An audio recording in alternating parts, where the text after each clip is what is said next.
Monsieur le ministre, vous êtes sûr que vous êtes docteur en économie ou ingénieur Chef. en hydraulique? Parce qu'avec un exposé pareil, moi je ne sais pas qu'est-ce que je vais vous poser comme question. Alors on va aller sur les questions qui fâchent peut-être, puisque je suis journaliste, allons-y. Alors la première question c'est, est-ce que c'est vous qui faites du bon travail dans ce gouvernement ou alors c'est les autres qui n'ont pas fait le leur?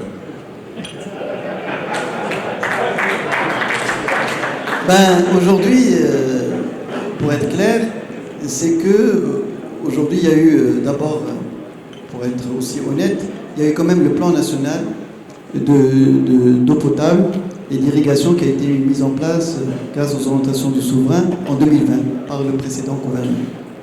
Et ce plan, nous sommes amenés évidemment à l'accélérer et à le réaliser, mais aussi à l'enrichir. Mais ce qui est important de dire, c'est qu'il faut savoir aussi que d'autres gouvernements précédents, notamment celui de M. Abdessi Fassi en 2007, avaient mis en place une stratégie de l'eau en 2009, en même temps que, et j'insiste sur ce point, en même temps que le plan Maroc Vert. Pourquoi en même temps que le plan Maroc Vert? Parce que le souverain avait tenu à ce qu'il puisse véritablement avoir une adéquation entre le plan agricole et la stratégie de l'eau, pour veiller véritablement à ce qu'on puisse répondre aux besoins du plan agricole et aux besoins d'eau potable également des populations et aux besoins de l'industrie et des autres utilisations. Force est de constater que, et c'est une réalité, qu'aujourd'hui un certain nombre d'éléments qui étaient dans ce programme n'ont pas été réalisés. Que ce soit le dessalement, il y a eu d'autres stations, celle d'Agadir et celle de Fessaima qui ont été mises en place, mais les autres stations qui étaient prévues, comme celle de Casablanca qui devait voir le jour en 2016, ou celle de Saïdia qui était prévue pour 2018, n'ont pas vu le jour, et aujourd'hui on va commencer, donc elles ne sont prêtes qu'en 2026. Deuxième élément, il y avait aussi un certain nombre de barrages qui étaient prévus, qui n'ont pas été réalisés, mais surtout les petits barrages qui ont été véritablement le parent pauvre du bilan des gouvernements précédents. Et troisième élément aussi, qui est un axe important de la stratégie, c'est aussi l'alimentation des nappes souterraines artificielles, où il y avait tout un programme qui était prévu, qui n'a pas vu le jour. Et sans parler évidemment de l'aspect demande qui reste en fait globalement, mis à part les efforts qui ont été faits au niveau de l'irrigation pour la conversion en fait de l'irrigation gravitaire vers l'irrigation goutte à goutte, le reste en fait n'a pas vu le jour. Donc tout ça pour dire qu'aujourd'hui, je ne dis pas que les gouvernements précédents ont failli, je dis que dans ce cadre-là, il y avait un certain nombre de choses qui étaient prévues, qui n'ont pas vu le jour, parce que peut-être il y avait d'autres priorités et aussi que les moyens peut-être étaient limités. Ce qui est important pour nous, et c'est ça en fait l'essentiel, c'est ce que nous sommes en train de faire et on le fait avec tous. Et je tiens à dire, parce que c'est aussi un élément important, qu'aujourd'hui au niveau de la commission parlementaire et au niveau du Parlement, tous les partis politiques, de la majorité et de l'opposition, nous appuient dans la mise en œuvre de cette stratégie. C'est vraiment, et d'ailleurs le souverain avait beaucoup insisté là-dessus, donc sur cette question, lors de l'ouverture du Parlement, on dit qu'il ne faut pas qu'il y ait de surenchère sur la question de l'eau, parce que la question de l'eau est une affaire de tous, et aujourd'hui je peux le dire et je peux en témoigner qu'aujourd'hui nous avons le soutien de tous pour la réalisation de ce programme. Et bien sûr, le plus grand soutien, c'est celui du souverain, grâce, je dirais, à ses orientations et grâce à son appui et son suivi. Comme vous avez constaté, nous avons eu déjà 2 réunions présidées par le souverain autour de cette question de l'eau, sans parler de la réunion au Parlement où il a donné les grandes directives sur la question. Vous avez dit aussi tout à l'heure que quand on fait une politique d'urgence, c'est qu'on a failli quelque part. Avec tout ce que vous avez développé en 40 minutes, c'est exhaustif. Est-ce que c'est une politique d'urgence ? Ou alors c'est une politique qui va s'inscrire dans le long terme de manière à ce qu'on ne revienne pas dans les mêmes travers, sachant que, petit exemple, à côté de nous, pas très loin, à Barcelone, en 2008-2009, je pense qu'il y avait une extrême sécheresse, enfin à peu près une vingtaine de mois. Là, maintenant aussi, justement, c'est là où je voulais arriver, c'est qu'avec tout ce qui a été fait, il y a eu du dessalement qui a été fait, il y a eu des camions citernes en force d'urgence, et là, ils sont encore dans le problème. Qu'est-ce qui vous permet de penser, ou alors qu'est-ce que vous faites pour que dans 15 ans, dans 20 ans, on ne retombe pas là-dedans ? Oui, vous avez raison de soulever cette question et c'est exactement le propre de ce que nous faisons. Et je dois vous dire que nous sommes en train de travailler sur la réactualisation de la stratégie 2030 qui avait été validée par le souverain pour voir où est-ce qu'on a failli et qu'est-ce qu'il faut faire. Et nous sommes en train de préparer les plans régionaux donc à l'horizon 2050 et le plan national de l'eau qui verra le jour par la suite grâce à la consolidation de ce qui a été fait. Et en fait, toutes les actions que nous sommes en train d'entreprendre s'inscrivent dans le long terme. Et j'insiste beaucoup sur cette question. Nous introduisons, en fait, je dirais, des composantes de la stratégie de long terme que nous sommes en train de mettre en place. Et c'est dans ce cadre-là qu'il y a, en fait, je dirais, court terme au service du long terme. C'est exactement l'approche qui a été adoptée. Et pour expliquer un peu cela de manière assez rapide, c'est que finalement, en mettant l'accent sur le dessalement et grâce en fait aux mobilisations, et pour répondre aussi à une question qui risque d'être soulevée, comment nous allons financer tout ça, grâce à la mobilisation des partenariats publics-privés, grâce à la mobilisation du souverain en personne, qui a eu, en fait, qui a présidé et qui a signé avec je dirais, le président des Émirats Arabes Unis un accord stratégique renouvelé et de long terme, et qui a intégré dans ce cadre-là l'investissement dans le domaine des stations de dessalement, et nous avançons assez vite pour pouvoir lancer en fait ces différentes stations. Et puis, bien sûr, il y a le partenariat public-privé qui a été mis en place dans d'autres stations, comme vous l'avez vu, que ce soit à Agadir, que ce soit à Dakhla, et aujourd'hui à Casablanca. Et tout ça, en fait, s'inscrit dans le cadre de la mise en œuvre de cette problématique. Et donc, en misant sur ces stations de dessalement, indirectement, nous répondons aussi aux problématiques futures qui risquent de tomber, parce que l'eau, nous l'avons en mer. Donc par conséquent, et nous avons l'immensité devant nous.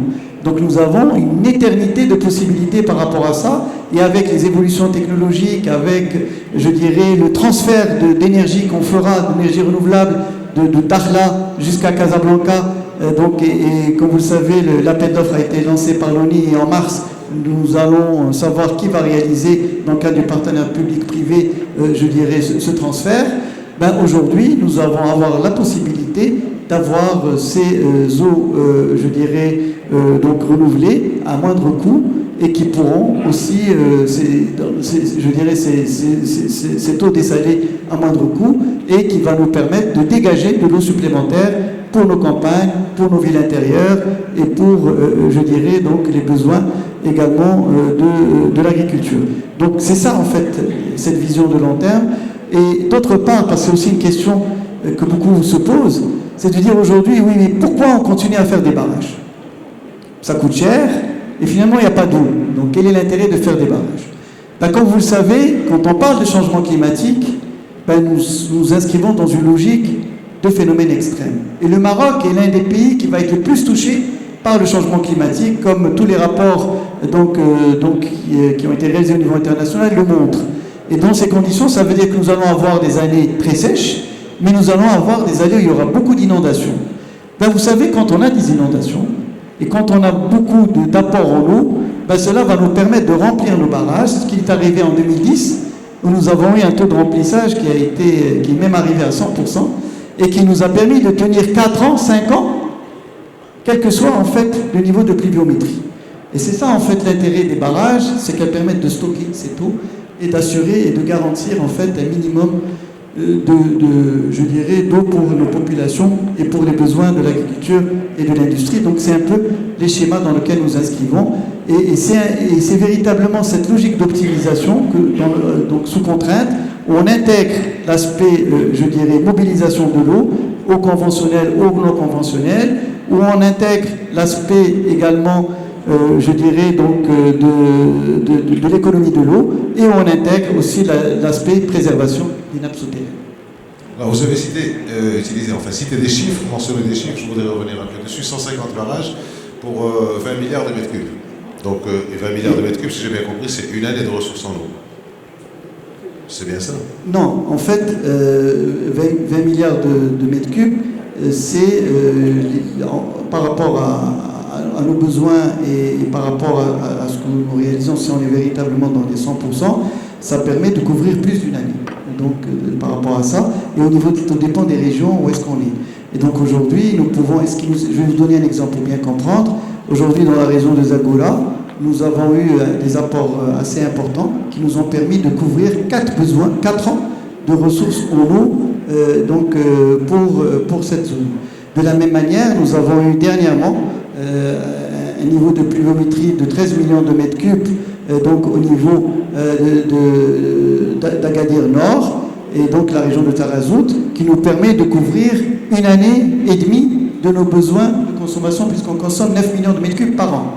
Donc, en fait, les chiffres globaux n'ont pas de sens. C'est la raison pour laquelle je considère qu'il faut absolument territorialiser nos politiques, parce que la situation des différentes zones est différente. Autre question, avant d'ouvrir les questions à la salle, dans quelques minutes, mais j'ai quelques questions à poser, comme c'est moi qui suis ici, donc je vais en profiter. L'énergie que vous allez utiliser, vous avez parlé de financement, d'accord. Pour l'énergie, avec quoi, enfin, quelle sera la source d'énergie? Et on a parlé aussi d'uranium, où c'est qu'on en est là-dessus? Alors, 2 choses. D'abord, l'énergie dont on parle aujourd'hui, c'est de l'énergie renouvelable, et on parle essentiellement de l'éolien, qui est le moins cher, et également de l'énergie solaire. Donc c'est les 2 sources d'énergie dont on parle.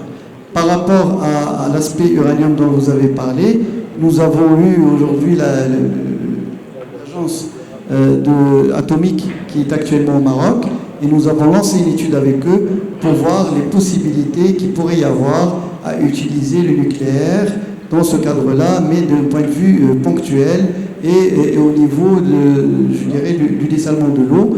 Donc, et nous allons voir en fait d'abord quels sont les coûts, mais aussi le coût au mètre cube et quels sont les risques également, parce que le problème du nucléaire, c'est aussi l'après-utilisation de ces stations. Donc c'est quelque chose qui est encore à l'étude. Vous avez parlé, il me reste 2 questions, vous avez parlé des pastèques, il y a aussi les avocats, il y a aussi d'autres cultures. Est-ce qu'il y a une mise en cohésion ou une symbiose, si je peux utiliser ce terme, entre le ministère de l'eau et le ministère de l'Agriculture? Parce qu'il se trouve qu'il y a des agro-industriels, quelque part, nous avons le ministre de l'Industrie et du Commerce et de l'Industrie qui est avec nous, il y a des agro-industriels, quelque part, qui ont fait des investissements. Oui, alors en fait, là, sur ce point, je voudrais être très clair. Donc nous travaillons dans le cadre, je dirais, d'une task force qu'on a mis en place entre le ministère de l'Agriculture et le ministère de l'Eau pour pouvoir, je dirais, travailler et mettre en cohérence nos politiques futures. Et nous avons également, dans le cadre des PDER, donc au niveau des agences de bassin, le ministère de l'Agriculture, les ONVA sont partie prenante dans la mise en place de ces PDER, où nous mettons en place en fait tous les programmes futurs dans ce cadre-là. Et là, je voudrais revenir sur 3 points, rapidement, parce que c'est un point essentiel dont vous parlez. D'abord, il est essentiel, par rapport à ces questions, de dire que nous avons, commencé déjà à agir sur un certain nombre de cultures qui consomment beaucoup d'eau. Nous avons arrêté les subventions à tous ceux qui produisent de l'avocat. Et ça a été fait évidemment avec le ministère de l'Agriculture, c'est le ministère de l'Agriculture qui a porté cela. Et nous l'avons fait également pour ceux qui produisent des agrumes. Et nous l'avons fait également pour ceux qui produisent des tomates. Donc c'est un travail qui a été fait dans ce cadre-là et qui rentre dans cette vision. Deuxièmement, nous avons commencé à réduire de manière sensible les superficies dédiées à ce type de culture. Nous avons freiné l'extension le ministère de l'Agriculture l'a fait, l'extension de l'avocatier, et nous avons limité la culture du pastèque et les cultures aussi d'agrumes de fait. Mais il est aussi, et nous l'avons fait pour la région de Rachidia, réduit également les cultures du palmier dattier. Alors permettez-moi de vous donner quelques chiffres pour savoir de quoi on parle.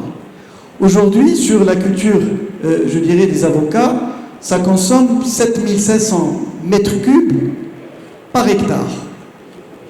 7500 mètres cubes par hectare, et nous avons aujourd'hui l'équivalent de 10 000 hectares, ça fait 75 millions de mètres cubes par an. 75 millions de mètres cubes par an, c'est le tiers de la consommation de la... C'est 25% plutôt de la consommation de la ville de Casablanca, pour avoir un ordre de grandeur. Donc voilà, je dirais, la situation des avocats. Mais bon, quand on parle du palmier dattier, ben, il consomme 15 000 à 20 000 mètres cubes par hectare. Et nous avons 67 600 hectares. Et donc, vous réfléchissez avec moi, donc de quoi on parle à ce niveau. Donc, on est autour de 130 millions, entre 100 et 130 millions de mètres cubes par an. Donc, on est déjà à 40% de la consommation de la ville de Casablanca. Et puis, bon, je ne vais pas vous citer tous, les agrumes, etc., c'est 9 000 mètres cubes par hectare. Les fruits rouges, c'est 12 000 mètres cubes par hectare. Donc, en fait, quand on parle des cultures en fait, qui consomment beaucoup d'eau, on a tendance à focaliser sur la pastèque et l'avocat. Mais derrière, en fait, il y a d'autres cultures qui aussi sont très consommatrices en eau. Donc, ce qui est important, c'est le travail que nous sommes en train de faire. Et c'est la raison pour laquelle, en fait, nous avons comme symbole en tant que parti, c'est la balance, c'est qu'il faut avoir une logique d'équilibre. Il ne s'agit pas, pour nous, d'avoir une politique généralisée qui soit la même partout. Nous avons des endroits où nous avons suffisamment d'eau pour pouvoir capter et pouvoir réaliser ce type de culture. Charge au ministère de l'Agriculture d'identifier quel est le niveau de superficie maximum qu'il faudra autoriser. Parce qu'il faut absolument réguler ce type de culture. De la même manière, nous avons certaines zones où ce type de culture ne sont pas acceptables parce que nous n'avons pas les nappes souterraines et les capacités d'eau à même de répondre à ces besoins. Et aujourd'hui, c'est cette logique sur laquelle nous travaillons et c'est la raison pour laquelle nous considérons que le ministère de l'Agriculture, et il est conscient de cela et nous travaillons ensemble là-dessus, a besoin d'adapter la politique agricole par rapport à la réalité hydrique qui est la nôtre aujourd'hui. Et aussi, il y a un besoin d'identifier et de revenir à la vocation agricole des territoires, en fonction des capacités hydriques, mais aussi en fonction de la qualité des sols, en fonction du type de technique aussi qui pourrait être utilisée, en fonction de la salinité. Donc tous ces éléments réunis devraient nous permettre d'avoir une politique qui soit équilibrée, où nous avons besoin, parce que nous avons besoin de ces cultures aussi pour les besoins du marché intérieur, mais aussi surtout pour l'export, et nous avons besoin d'avoir une balance alimentaire qui soit équilibrée. Je peux vous dire que la balance alimentaire était excédentaire. Aujourd'hui, elle redevient déficitaire. Le taux de couverture de nos exportations, là je reprends ma casquette économiste, de nos exportations, de couverture de nos importations par nos exportations, il est redescendu autour de 80% alors qu'on était excédentaire par le passé. Donc cette situation aussi, donc on a besoin aussi de cela pour répondre à nos besoins de devises, mais aussi pour faire en sorte à ce qu'il y ait une péréquation sur les prix pour que le citoyen marocain ne soit pas, affecté par, cette exportation. Donc il y a un besoin d'avoir des quotas qui soient donnés pour le marché intérieur. Et de la même manière, il faudra aussi assurer cette péréquation pour que l'agriculteur se retrouve avoir donc un niveau de prix plus élevé sur le marché intérieur et un niveau de prix plus bas, un niveau de prix supérieur sur le marché extérieur et un niveau de prix plus bas sur le marché intérieur pour pouvoir être en phase avec le pouvoir d'achat des citoyens et ne pas dégrader le pouvoir d'achat des citoyens. Tout à l'heure, vous avez, Monsieur le ministre, projeté une carte où j'ai remarqué qu'il y avait des usines de dessalement, donc ça descendait tout au long du littoral atlantique. Bien entendu, ça c'est pas dans le nord, c'est plutôt à partir du centre de Casa, de Rabat. Et j'ai vu aussi des usines de dessalement qu'il y a dans les provinces sahariennes. Et je sais, on m'a appris, qu'il y a aussi donc de l'irrigation avec ces usines de dessalement. Est-ce que vous pourriez nous en dire plus sur les investissements qui ont été réalisés dans ces régions? Alors d'abord, il faut comprendre que le dessalement de l'eau a démarré dans les années 70 avec la récupération de nos provinces sahariennes. Et donc l'Aïoun et Boujdour, ça a été la première, ça a démarré en 1976. Donc on a commencé très tôt avec les stations de dessalement. Donc c'est pas quelque chose de nouveau pour le Maroc. Le prix était beaucoup plus cher, mais bon, pour les besoins de la population, donc il fallait absolument le faire et l'État marocain évidemment a fait le nécessaire dans ce cadre-là, conformément aux orientations du souverain. Deuxième élément, c'est qu'aujourd'hui, nous sommes passés à une deuxième phase. Vous avez parlé des provinces du Sud.